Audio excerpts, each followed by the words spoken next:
All right, are you ready for the next silent horror film? I don't know. These silent films are just so campy. Everybody is so over dramatic.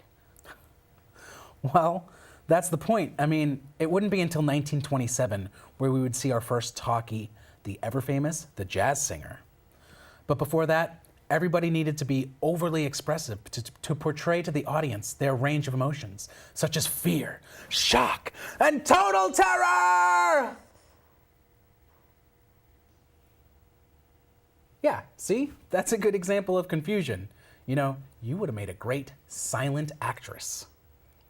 I'm gonna take that as a compliment. In fact, we have the luxury of watching these films with music already on the reel, but back in the day, these films were completely silent. And early on, directors realized that there was a need for musical accompaniment. Without it, all emotion seemed to be lost on the people watching it. People just weren't connecting. Music's still important in a movie, even with all that talking. I mean, I can think of a million examples of a movie score moving me way more than the script, especially in horror movies. I'm usually covering my ears more than my eyes. Exactly. So when these films first appeared, a lot of times the theaters would hire a pianist to play along with the movie. If you were lucky, you got an organ.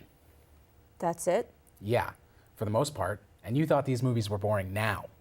Having to sit through a whole movie with just one crusty old man tickling the ivories? Shoot me. Well, it's a good thing that's not the case today. But when this next film first premiered, Universal Pictures hired a 60-piece orchestra to accompany the film. The Phantom of the Opera.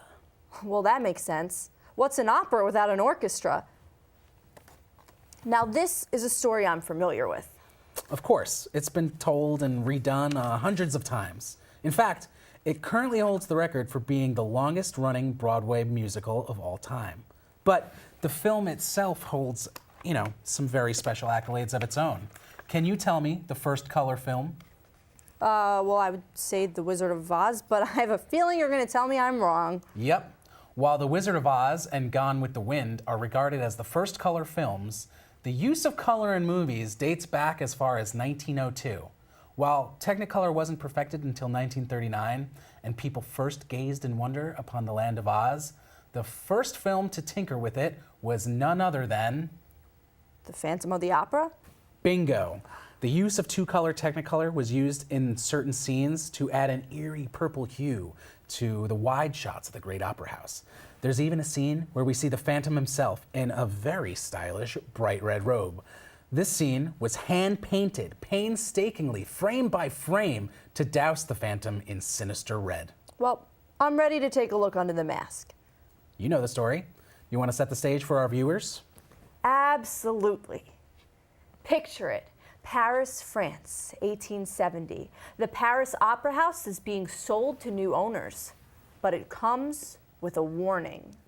Just who is the mysterious figure who lurks in the dungeons below? A man? A ghost?